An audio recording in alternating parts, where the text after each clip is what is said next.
Welcome to GI Insights on ReachMD.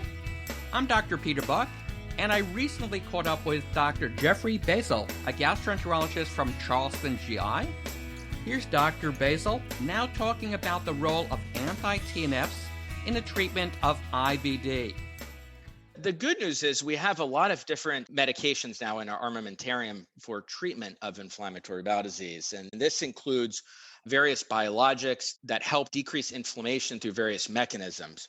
The biologics that have been around the longest are TNF-alpha inhibitors, and there is Cimzia, and there's Humira, and Remicade, and Simponi as well. And these medications have been proven to be very effective for, depending on which medication, for Crohn's and ulcerative colitis. But now we have newer medicines. We have Entyvio or vedolizumab, and Stelara, which is ustekinumab.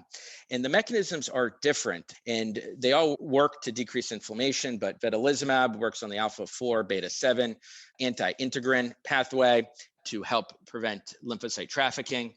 And this is a great medicine because it's gut specific. And so that has some benefits in terms of who I use vedolizumab on and when I decide to use this medicine as opposed to a TNF-alpha inhibitor. And then you've got ustekinumab, which is also a newer medication for inflammatory bowel disease. And this is an IL-12/23 inhibitor. There is still a role for anti-TNFs. So I use them often as first-line treatment in patients with fistulizing or stricturing Crohn's disease. I think the data is very strong for these patients who have Crohn's disease and who have fistulas or strictures. And I think they work well to prevent those complications in patients who have Crohn's disease. In terms of ulcerative colitis, I do use vedolizumab quite a bit first line, and the data shows that it is a very good first-line treatment for ulcerative colitis.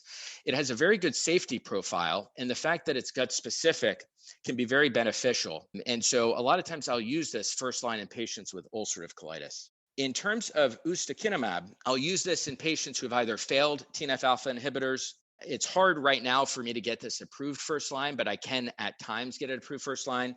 But I'm using it in patients who have either failed TNF-alpha inhibitors or patients who have contraindication to a TNF-alpha inhibitor.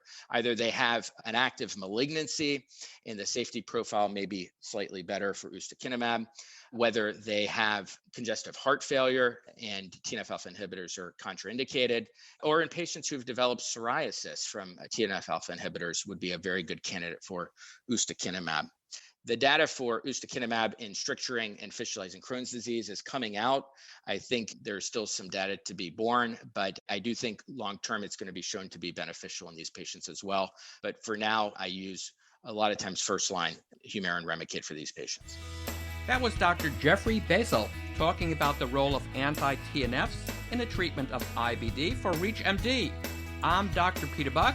To hear my full conversation with Dr. Basile and to find other episodes in this series, visit reachmd.com/GI Insights, where you can be part of the knowledge.